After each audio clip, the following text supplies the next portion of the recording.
स्वागत है बच्चों सम्स के चैनल पे, जहाँ जा रहे हैं स्टैंडर्ड 6 हिंदी 6th चैप्टर मेरा अहोभाग्य।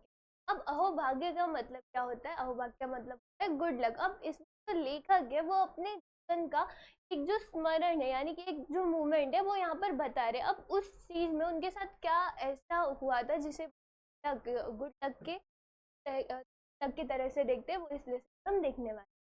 यहाँ पर पहले बोला फरवरी 1936 में मुझे शांति निकेतन जाना था।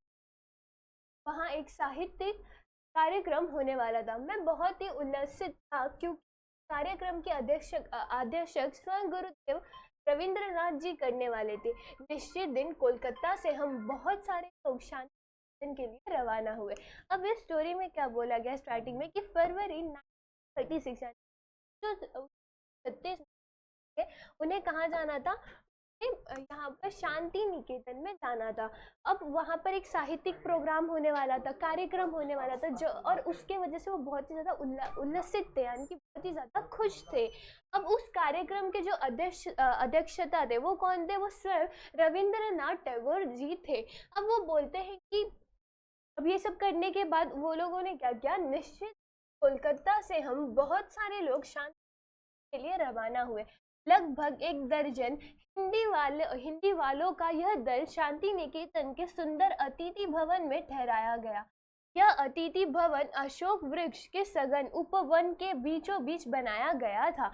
अब यहाँ पर क्या बोला कि जो निश्चित दिन था जहाँ पर जब उन्हें जाना था शांति निकेतन में, तो वो क्या करते, उस दिन वो कोलकाता से रवाना हो जाते और उनके साथ कुछ लोग भी थे जो कोलकाता जाने वाले थे। लगभग एक दर्जन हिंदी वाले जो लोग थे उनके साथ रवाना हुए थे। अब ये जो वो दल वहां पर लेकर गए थे वो शांति निकेतन गए थे। अब शांति निकेतन पहुंच जाते तो वो बताते हैं कि शांति निकेतन के एक सुंदर से भवन में उन्हें ठहराया गया था, यानी कि वहां वो रुके हुए थे। यह अतिथि भवन अशोक वृक्ष के सघन उपवन के बीच बनाया गया था। अतिथि भवन यानी कि क्या, जो लोग बाहर से आते हैं, यानी कि गेस्ट लोग जो होते हैं उन्हें जहाँ रखा जाता है। तो जो अतिथि भवन था वो अशोक वृक्ष यानी कि अशोका का जो वृक्ष था उसके बीचों बीच एक सघन, जो अशोका का वृक्ष था वो बहुत ज्यादा घना था। सघन का मतलब क्या होता है? घना, बहुत सारे घने उपवन यानी कि वन फॉरेस्ट जो है उसके बीचों बीच बनाया गया हुआ था। बहुत ही सुंदर, बड़ी और अच्छी इमारत थी वह। जैसा सोचा था वैसा ही पाया। अब जो लेखक थे उन्होंने जैसा सोचा था कि शांति निकेतन में हम जहाँ भी रुकेंगे शांति निकेतन कैसा होगा, वो वैसा ही निकला, यानी कि जैसे वो सोचते थे वैसा ही वो था। ऊपर की मंजिल एक कमरे में हमें ठहराया गया। कमरे के बाहर एक विस्तृत बरामदा था। बरामदे में खड़े होकर अगर बाहर देखा जाए तो सामने ही सघन बकुल वृक्ष दिखाई देते थे। अब जहाँ पर उन्हें ठहराया गया था, जहाँ पर उन्हें जो शांति निकेतन का अतिथि भवन था, वहां पे वो बताते हैं कि ऊपर के एक मंजिले कमरे पे उन्हें ठहराया गया था। और जब जो कमरे के बाहर एक बरामदा था, और जब वो बरामदे के बाहर जाते थे तो वो किसका वृक्ष देखते थे? तो वो बकुल एक जो पेड़ होता है उसका वृक्ष दिखाई देता, जो कि क्या था, बहुत ही ज्यादा सघन था, यानी कि बहुत ही ज्यादा घना था। तो ये हो गया शांति निकेतन जाने के बाद का, और जो अतिथि भवन था उसके बारे में। नेक्स्ट, दूसरे दिन प्राप्त काल ही हमें बताया गया कि गुरुदेव का स्वास्थ्य ठीक नहीं, अतः कार्यक्रम की बैठक में वह नहीं आ पाएंगे। मैं बहुत निराश हो गया। तथापि हमें जब यह मालूम पड़ा कि उनके डॉक्टर ने हम लोगों को केवल 15 मिनटों का समय दिया है, जिसमें गुरुदेव के दर्शन तथा उनके साथ संक्षिप्त वार्तालाप भी हो सकता है, तब हमारी खुशी का ठिकाना ना रहा। हम बेसब्री से उस क्षण का इंतजार करने लगे। अब जिस काम के लिए वो शांति निकेतन गए हुए थे, तो उसके जस्ट दूसरे दिन ही वो शांति निकेतन पहुंचे थे, उसके अगले दिन ही उन्हें प्राप्त काल यानी कि सुबह सुबह मॉर्निंग में ही बताया गया था कि जो गुरुदेव जी है उनका क्या हो चुका था, जो स्वास्थ्य है वो खराब, वो ठीक नहीं था। फिर उन्हें बहुत ज्यादा निराशा हुई थी कि जो गुरुदेव जी से वो मिल नहीं पाएंगे। और तभी क्या होता है, जो डॉक्टर थे वो आके क्या बताते हैं कि आपको 15 मिनटों का, आपको 15 मिनट्स का जो समय है वो दिया जाएगा, जिसमें आप क्या कर सकते हो, गुरुदेव का दर्शन, गुरुदेव जी के दर्शन कर सकते हो, यानी कि उनसे मिल सकते हो, और तथा यानी कि और उनके साथ आप जो भी वार्तालाप है, जो बातचीत आपको करनी है वो आप कर सकते हो। और जैसे ही उन्हें पता चला कि उन्हें 15 मिनटों का समय मिल रहा है, तो वो क्या करने लगे, बहुत ही ज़्यादा खुश होने लगे। अब वो यहाँ पर बताते हैं कि उन्हें बेसब्री से, यानी कि उन्हें सब्र नहीं हो रहा था कि कब वो गुरुदेव से मिलने वाले। अब उन्हें जो भी वो बहुत ज़्यादा टाइम से इस क्षण का, यानी कि मिलने का इंतजार कर रहे थे। मध्याह्न के बाद गुरुदेव की भेंट हुई, करीब 4 बजे होंगे। अब मध्याह्न का मतलब क्या होता है, मध्याह्न का मतलब होता है दोपहर के बाद। तो दोपहर के बाद उनकी भेंट किससे हुई थी, गुरुदेव से हुई थी। और वो बताते हैं कि करीब 4 बजे होंगे, यानी कि उनकी जो भेंट थी वो कब हो रही थी, 4 बजे हो रही थी। गुरुदेव की धारणा थी कि कुछ 2-3 आदमी ही होंगे, पर जब उन्होंने हम 14 जनों को देखा तो मजाक में उन्होंने कहा, अब मेरी क्षमता दरबार लगाने की नहीं रही। अब उनसे जो वार्तालाप करना था, तो गुरुदेव को क्या लगता था कि इस जो भी वार्तालाप करनी है उसमें कम से कम दो या उससे ज्यादा 4 आदमी होंगे। बट जैसे ही वो देखते हैं कि यहाँ पर 2-4 नहीं, कुल 14 जन है, यानी कि 14 लोग हैं, तो वो क्या सोचते हैं, वो मजाक में ही उन्हें बोलते हैं, उन्हें मजाक में बोलते हैं कि अब मेरी क्षमता दरबार लगाने की नहीं है, यानी कि अब वो दरबार नहीं लगा सकते हैं। फिर क्या होता है, इस मकान में जगह की भी कमी है। फिर हम सबको गुरुदेव से परिचय कराया गया। बाद में वार्तालाप शुरू हुआ। अब वो मजाक में बोलते कि मेरी क्षमता दरबार लगाने की नहीं है और इधर जगह भी नहीं है। फिर उसके बाद जब वो मजाक कर लेते हैं तो फाइनली क्या होता है, उनको गुरुदेव जो सारे लोग आए हुए थे उनका परिचय गुरुदेव से कराया जाता है, और जो वार्तालाप थी जिस वजह से वो आए थे वो वहां पर क्या हो जाती है, शुरू हो जाती है। चर्चा के दौरान गुरुदेव ने कहा, अब से 50 वर्ष पहले जब मैंने कहानियां लिखना शुरू किया था तो इस क्षेत्र में एक आध ही आदमी था। मेरी प्रारंभिक कहानियों में ग्रामीण जीवन के संघर्ष को का ही वर्णन है। अब यहाँ पर चर्चा, जब वो वार्तालाप कर रहे थे, चर्चा चल रही थी, तभी जो गुरुदेव वो क्या बताते कि आज से 50 वर्ष पहले, यानी कि आज से 50 साल पहले जब उन्होंने कहानियां लिखना शुरू की थी, तो उनके क्षेत्र में एक आदि आदमी थे। फिर वो बताते कि उनके प्रारंभिक कहानियों में, उनकी जो कहानियों की शुरुआत थी, पहले की जो कहानियां थी, अगर उसमें उस कहानियों को देखा जाए, पढ़ा जाए, तो उसमें किनका संघर्ष दिखाया जाता है, ग्रामीण जीवन का, यानी कि जो गांव में का जो जीवन है, गांव का जो लाइफ है, उसके बारे में वहां पर लिखा जाता था। उसके पहले इस तरह की कोई चीज बांग्ला भाषा में नहीं थी। मेरी कहानियों में ग्रामीण जनता की मनोवृत्ति के दर्शन होते थे। उन कहानियों में कुछ ऐसी चीजें हैं जो संसार के किसी भी देश के आदमी को भा सकती है, क्योंकि मनुष्य स्वभाव तो दुनिया में हर जगह एक सा ही है। अब वो बताते हैं कि उनसे पहले बांग्ला भाषा में ऐसा लिखने वाला कोई नहीं था। फिर वो बोलते हैं कि उनकी कहानियों में ग्रामीण जनता, यानी कि गांव में जो लोग रहते, उनकी मनोवृत्ति, उनके दर्शन हुआ करते थे। फिर वो बोलते हैं कि उन कहानियों में कुछ ऐसी चीजें जो संसार के किसी आदमी को भा सकती है, यानी कि उनकी कहानियां में ऐसी चीजें रखी जाती थी जिससे जो कोई भी लोग, भले वो बांग्ला के हो या कहीं और के भी, बट वो उस कहानी से क्या करते थे, रिलेट कर पाते थे, या उन्हें जो कहानियां थी उन्हें वो भा जाती थी, यानी कि पसंद आ जाती थी। फिर वो इसके पीछे का जो रीजन है वो भी बताते, वो बोलते हैं क्योंकि मनुष्य का जो स्वभाव है, यानी कि मनुष्य का जो बिहेवियर है, जो भी है, वो कैसा है, हर एक जगह एक सा ही है, यानी कि एक जैसे ही है। नेक्स्ट, गुरुदेव कुछ समय के लिए रुके, तभी अपने आप मेरे मुंह से निकल पड़ा, गुरुदेव, आपके मन में काबुली वाला इस कहानी का विचार कैसे आया? ये लोकप्रिय कहानी देश के सभी भाषाओं के सभी बच्चों को बहुत ही प्यारी लगती है। अब चर्चा चल रही थी, तभी गुरुदेव कुछ समय के लिए रुक चुके थे, यानी कि कुछ समय के लिए गुरुदेव रुके हुए थे। तभी जो लेखक थे उनके मुंह से निकल पड़ा कि जो आपने काबुली वाला स्टोरी लिखी थी, जो काबुली वाला कहानी आपने लिखी थी, इसका विचार आपको कैसे आया? क्योंकि जो ये कहानी है, यानी कि काबुली वाला जो ये कहानी है, ये कहानी हर एक बच्चों को पसंद है, ये कहानी हर एक भाषा में क्या उपलब्ध कराई गई है। अब इसके पीछे का रीजन वो क्या बताते हैं, गुरुदेव बोले वह कहानी कल्पना की सृष्टि है। एक काबुली वाला था, वो हमारे यहाँ आता था और हम सब उससे बहुत परिचित हो गए थे। मैंने सोचा उसकी भी एक छोटी लड़की होगी और जिसकी वह याद किया करता होगा। अब गुरुदेव जी बताते हैं कि वो जो कहानी है, जो काबुली वाला कहानी, वो कल्पना की सृष्टि है। वो बोलते हैं कि उनके गाँव में एक काबुली वाला था जो कि उनके पास आता जाता था और वो काबुली वाले से बहुत ही ज़्यादा परिचित हो चुके थे, यानी कि काबुली वाले को वो सारे लोग बहुत अच्छे से जानने लगे थे। और फिर वो सोचते हैं कि जो गुरुदेव जी हैं वो सोचते हैं कि काबुली वाले की भी जरूर कोई ना कोई छोटी सी बच्ची होगी जिसे वो क्या करते होंगे, याद किया करते होंगे। इस तरह वार्तालाप होता रहा। हम सबको यही हम सबके लिए यह एक मानसिक खाद्य था। आश्चर्य की बात है कि 15 मिनट के बजाय 40 मिनट हो चुके थे। वह अब गुरुदेव उठे, चल पड़े।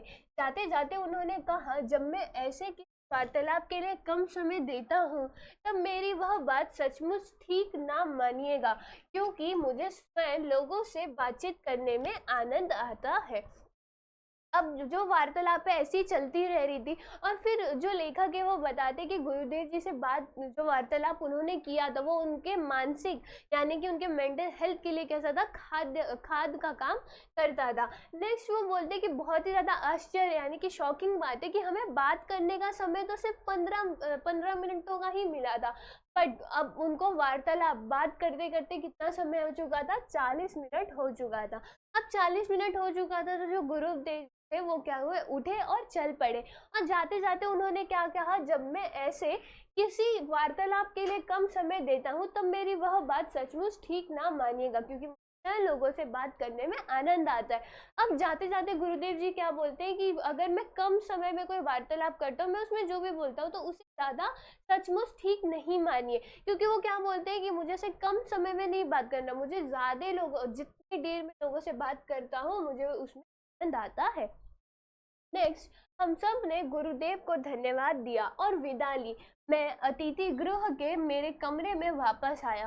गुरुदेव के साथ हुए वार्तालाप से मुझे एक असाधारण उल्लास की अनुभूति हो रही थी, पर जब मुझे पता चला कि जिस कमरे में मुझे ठहराया गया था उस कमरे में स्वयं गुरुदेव काफी समय तक रह चुके थे, तब अब यहाँ पर क्या बोला गया कि जब गुरुदेव जी जाने लगे तो सबने क्या किया, उनका धन्यवाद किया और उन्होंने क्या किया, यहाँ पर विदा किया। और फिर जब वो उन्होंने उनको विदा ले ली तब वो कहाँ गए, अतिथि गृह में गए जहाँ वो रुके हुए थे। और वहां पर जाके जो के साथ वार्तालाप हुई थी वो एक साधारण उल्लास की अनुभूति उन्हें होने लगी थी। और फिर जब उन्हें पता चला था कि जिस कमरे में वो रुके हुए थे, जिस अतिथि गृह के कमरे में उन्हें रुकाया गया था, उस कमरे में गुरुदेव जी स्वयं काफी समय तक रह चुके थे, यानी कि लेखक जिस कमरे में रुके हुए थे वहां पर गुरुदेव जी बहुत समय तक रहे हुए थे। तब तो मेरी खुशी का ठिकाना न रहा। ओहो, मुझे तो यह भी बताया गया कि गुरुदेव ने गीतांजलि का अधिकांश भाग इस कमरे के बरामदे में बैठकर लिखा था। अब वो बताते हैं कि जब उन्हें पता चलता है कि गुरुदेव जी उसी कमरे में रुक के गीतांजलि का अधिकांश भाग्य लिखे हुए थे तो उनके खुशी का ठिकाना ही न रहा था। वो क्या फिर मैं सचमुच विवोर हो उठा। क्या यह सच है? मेरा अहोभाग्य था कि मैं उसी कमरे में ठहरा था जिसमें नोबेल पुरस्कार प्राप्त गीतांजलि रची गई थी। अब यहीं पर वो बताते हैं कि मेरा अहोभाग्य था, यानी कि उनका लक था, उनकी किस्मत अच्छी थी कि वो उसी कमरे में रुके हुए थे जहाँ पर एक ऐसे पुस्तक को नोबेल पुरस्कार दिया गया था, यानी कि गीतांजलि रची गई थी, ऐसे कमरे में वो रुके हुए थे और ये देखने के बाद उन्हें बहुत ज़्यादा अच्छा लगता है। नेक्स्ट इसके साथ क्या होता है, आपकी जो ये कहानी है यानी कि मेरा अहोभाग्य यहाँ पर खत्म होता है। अब यहाँ पर नेक्स्ट क्या बोला गया, मैंने समझा यानी कि स्टोरी में आपको क्या, इस कहानी में आपको क्या समझा है वो यहाँ पर लिखना है। तो यहाँ पर आप लिखोगे, महान लोगों के जीवन से सीख लेनी चाहिए और सदैव विनम्र भाव से सदाचार व सहयोग के पथ पर चलते रहना चाहिए। यानी कि जो भी महान लोग होंगे, ग्रेट पीपल्स होंगे, उनके जीवन से हमें क्या लेना है, सीख लेनी है, मोरल्स लेना है और हमें वो क्या करना है, उसे हमारे जीवन पर अप्लाई करना है। हो गया आपका मैंने समझा वो। नेक्स्ट शब्द वाटिका। शब्द वाटिका में यहाँ पर संस्मरण का मतलब क्या होता है, स्मरणीय घटना यानी कि जो हो गई रही हो उसे बताना। नेक्स्ट है मध्याह्न, दोपहर, उल्लसित, आनंदित, वार्तालाप, बातचीत। दल का मतलब होता है समूह, संसर्ग का संगति, सृष्टि का मतलब होता है संसार, सघन यानी घना, अनुभूति, स्वम अनुभव, उपवन, धान, बकुल, मौलश्री, वृक्ष का नाम, मानसिक खाद्य, वैचारिक चर्चा। तो ये हो गई आपका जो शब्द वाटिका थे यानी गए थे वो। अब नेक्स्ट यहाँ पर क्या बोला गया है, मेरी कलम से। तो यहाँ पर आपको बोला गया है अपने परिवार के संबंधित कोई संस्मरण लिखो। अब आपके परिवार में अगर कोई कुछ घटना हुई होगी तो क्या करना है, आपको लिखना है। तो ये आपका ओन बेस्ड क्वेश्चन है, बट यहाँ पर आपको रेफरेंस के लिए आंसर दिया गया जो कि करीब 2 वर्ष पहले मैं अपनी दादी के साथ बस में बाजार जा रहा था। बस में बहुत भीड़ थी, लोगों के खड़े होने तक का भी जगह बस में नहीं था। तभी दादी को महसूस हुआ कि उन बैग में किसी ने हाथ डाला है। दादी ने एक लड़के का हाथ पकड़ लिया। दादी बिना शोर मचाए अगले स्टॉप पर उस लड़के को लेकर उतर गई। अब जैसे यहाँ पर कहानी बताई गई, क्या करना वैसे ही लिख देनी है जो कि जो आपके परिवार में हुई हो। तो यहाँ पर क्या बोला गया कि जो करीब 2 वर्ष पहले यानी कि 2 साल पहले जो वो लड़का था वो अपनी दादी के साथ बाजार जा रहा था, जहाँ पर दादी को बस में वो लोग गए थे जहाँ पर खड़े होने की जगह नहीं थी। तो वहाँ पर उसकी दादी को महसूस होता है कि उनके बैग से कोई कुछ पैसे या जो भी है चोरी कर रहा था। तभी उसकी दादी ने क्या किया, वहाँ पर एक लड़के का हाथ पकड़ लिया। अब उन्होंने उस लड़के का हाथ पकड़ लिया तो उन्होंने वहाँ पर शोर नहीं मचाया, बल्कि उसको लेकर वो अगले स्टॉप पर ही उतर गई। वह करीबन 15 वर्ष का लड़का था। पकड़े जाने पर वह जोर जोर से रोया जा रहा था। उसने बताया कि उसकी माँ भी बहुत बीमार है, उसके पास इलाज के पैसे नहीं है, इसलिए उसने चोरी की कोशिश की। दादी ने लड़के के घर जाकर जांच की तो पता चला उसकी माँ बहुत बीमार है, गरीबी की वजह से वह इलाज नहीं करा सकती। दादी ने उसकी मदद की। दादी ने मेरे चेहरे पर प्रश्न चिन्ह देखकर मुझे समझाया कि हमें गरीबों की मदद करनी चाहिए। अब उस लड़के को जब उन्होंने पकड़ा था तो वो लड़का करीबन यानी कि लगभग 15 वर्ष का था, 15 साल का था। तो उसकी दादी पूछती है कि तुमने चोरी क्यों की थी। अब वो पकड़ा जा चुका था, इसकी वजह से वो रोया जा रहा था। तो वो बताता है कि मेरी जो माँ है वो बहुत ज़्यादा बीमार है और गरीबी की वजह से उनके पास इलाज के पैसे नहीं है। तो अब इसकी फिर उसने क्या, वो बताता है कि पैसे ना होने की वजह से उसने चोरी करने की कोशिश की। ये सुनने के बाद जो दादी थी उन्होंने क्या किया, उन्होंने उसकी जांच की, उसके घर जाकर जांच की तो उन्हें सही में पता चला जो उनकी बीमार थी।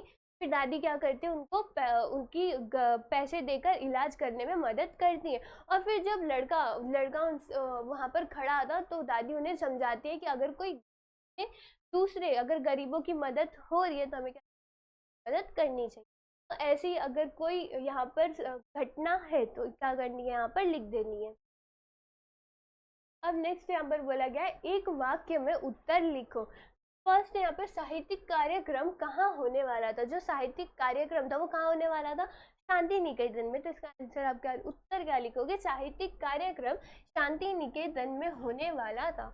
नेक्स्ट, गुरुदेव की कहानियों में किसकी मनोवृत्ति के दर्शन होते हैं, यानी कि गुरुदेव की कहानियों में किसकी मनोवृत्ति के दर्शन होते हैं। तो उन्होंने बताया था कि उनकी कहानियों में ग्रामीण जनता की मनोवृत्ति के दर्शन होते हैं। तो ये हो गया आपके दो एक वाक्य में।